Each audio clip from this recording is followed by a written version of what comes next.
to the Strong Baby Mama Show. I'm your host, Cortega Collins. Thank you so much for joining us. It's tough enough being a single parent, but can you imagine having the struggles that you're already facing by being a single parent, taking care of your children, having all those struggles exacerbated by being in a physically abusive relationship? Our next guest will share with us how she was able to overcome the abuse, move on to love again, and to become a strong baby mama. Welcome to the show, Diara Morris. Hello. Hey, how are you? Good to see you. Good to see you as well. Absolutely. Thank you for joining the show. It's so nice to see you. Absolutely. Thank Okay. you. So, well, we have known each other for some years, you know, going all the way back to being freshmen in high school. I think it's a little longer than that, but yes. Yeah, okay. So what really illuminated your story to me is one day you made a post on your social media outlet, and you began to outline a relationship that you had while you were younger, and you let out the bag that you had been physically abused in a relationship, and that sent shockwaves through so many people that knew you, who had no idea that you were going through what you were going through, because you were always this picture of strength. Thank you. So tell us a little bit about what that was like, being a single mom and enduring physical abuse in the relationship with somebody that you probably were in love with. Well, I think that the thing to remember here is I was also not only just a single mom, but I was also a teenage mom. Right. So the abuse started when I got pregnant. And then it just grew. I think it grew because of, we were both teenagers, we were both young. So when you say what it was, I think it was, the one word that comes to mind when you ask me what it was like is loneliness. Because I couldn't tell anyone. No one knew. Wow. My mother didn't know, my father didn't know, my friends didn't know, the school didn't know. I can't say that his parents didn't know, though. Wow. That's the truth. I really can't say that his parents didn't know at the time, but I can tell you that my parents didn't know, no one really even knew. There were a few people in school that did know. Okay. So there was, and I talk about loneliness, there were people that knew that were his friends, but they did know, but you can't tell, because it was already a thing that I was pregnant. I was already pregnant by this man, and on top of, you were being talked about being pregnant, so you're dealing with that. And then on top of, he's hitting her too, and she's still there. Okay. So you were already dealing with so many other stigmas. You were, a teenage mom. You were still in high school. You were in this abusive relationship, and you kept quiet because you didn't want to further perpetuate the stigma of being a single mom, being a teenage single mom. Absolutely. Okay. When I got pregnant, people in my family told me that I would not amount to things, that you can imagine the things that were said, but they said that I would I'd end up working at McDonald's and have a bunch of kids. Wow. That was what they thought that I would end up becoming. And so, you can imagine if they thought that, what would they think if I told them that this man was hitting me? Okay. Now, what are you going to think about me? Right. So, I was left with that fear of, I've already disappointed everybody. If everybody's thinking this way about me, I'm not going to amount to anything. So I'm already trying to prove everybody wrong. I didn't want them to know this. So is that why you stayed in the relationship? That's absolutely why I stayed. I stayed because I didn't want it to be a failure. Okay. I didn't want to be this failure. I didn't want to end up with a bunch of kids and working at McDonald's. Nothing against anyone. It was just something that, it was a goal. It was a personal goal. It was a personal goal. I was told that that's all I would do. Right. So I meant that I would not do it. Okay.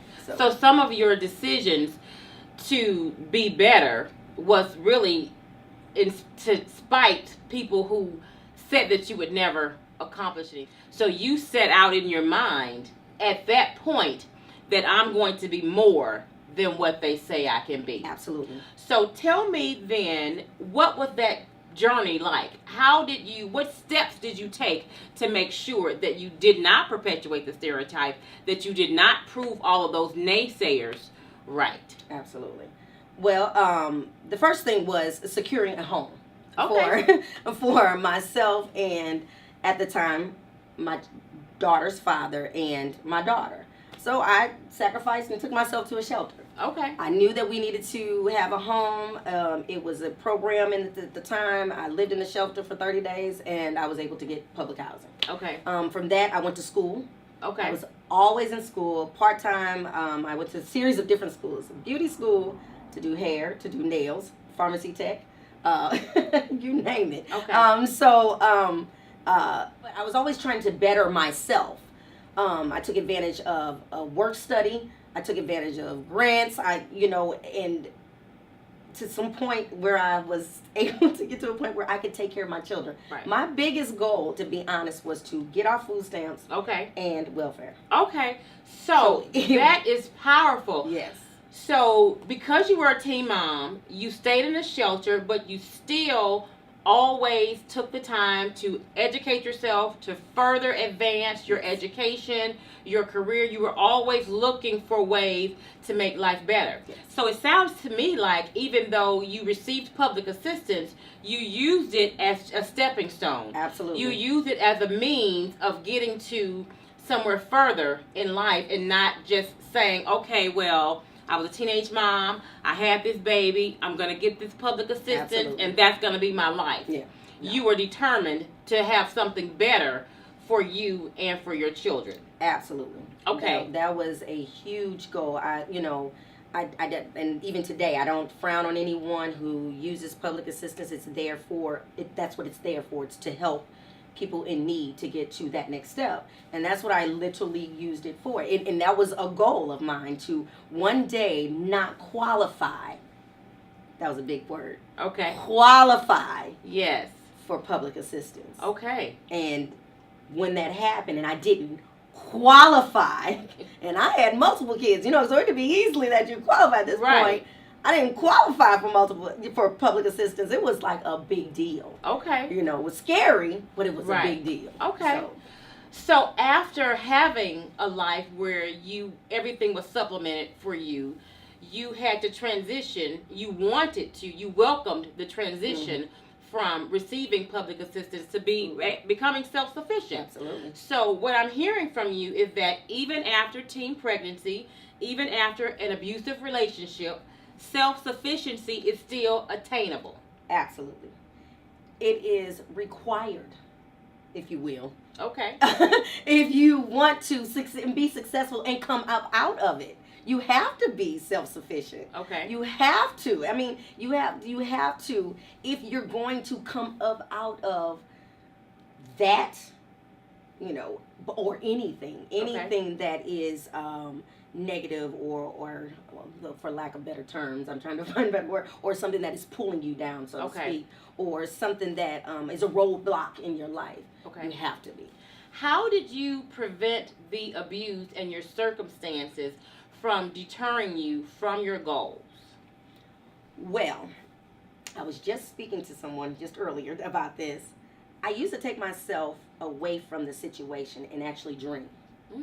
I dream. I know it sounds cliche, but I would literally dream because I knew there was more, there was better. Okay. And How did you know there was more and better? Because I felt it. I knew it because it's me. It's Okay. me. Like, why not? Okay. I'm me. I'm this. I'm me. I'm this wonderful young black woman who just happened to get pregnant a little too early, as far as society said. Okay. And that's literally. And so I felt like after so long, after being torn down, and it's funny that you asked me, and I promise I'm not getting off the subject.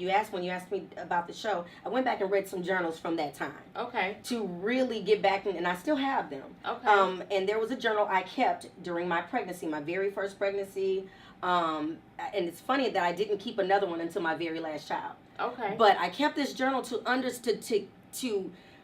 I really never wanted to forget Right. where I came from.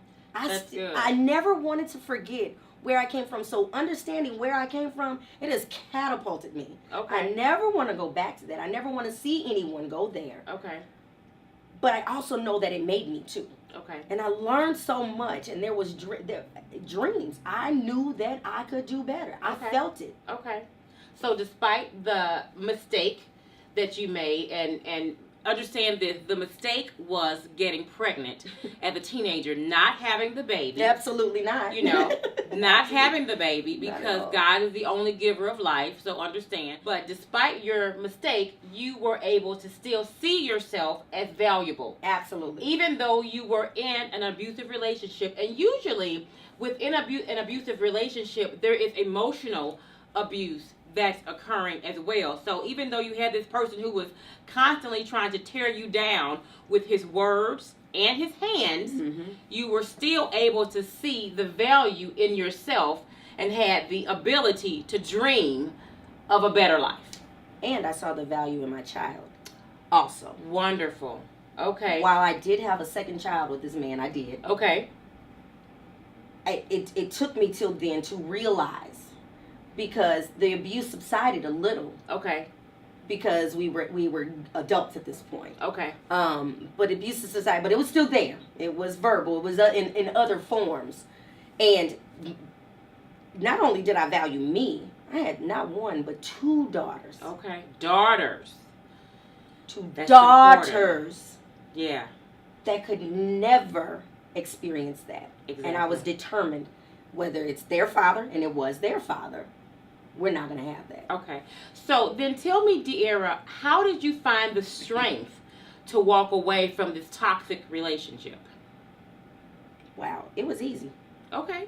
And I'll say easy, meaning I was fed up. Okay. You got to your breaking point. I had gotten to my breaking point, but again, my daughters were very, very key in this. Okay. There was one moment he had gotten really physical, and I was attending Flow Valley at the time. I was a student there. Okay. I was pregnant with my second daughter. I found out actually while I was running track Okay. for Flow Valley that I was pregnant with my second daughter. Wow. So when I found this out, it's into the pregnancy, and he fought me. Okay. And he fought me. I was good and pregnant. I can't tell you the number of months, but I was a good size. I was showing. It's evident that you were pregnant. And he had threatened to cut my hair, and it was some other things. But the problem was my older daughter now was around. Okay. And while today she can't say that she remembers any of that, because that was on purpose. I did not want her to remember that. Okay. That was the breaking point, because she saw it. Okay. Now, see, before they had never seen it. He was very good at hiding it and making sure that no one knew. That even, family, no one knew. Right. He would even do things in front of people, but no one knew. Wow. You remember those times at the school when you would see me at the school store standing there? Right. It was happening then. Wow. So no one knew. No one knew. But he was very good at hiding it. But when my daughter saw it, and I saw her face and her whole, I was finished. I knew that I had to have this baby. Mm-hmm. But when she's born, it's over. Wow. It was, I was done even when I was pregnant. But I knew that there were just some steps that I needed to take for him to be out of the home and us to be safe. Okay.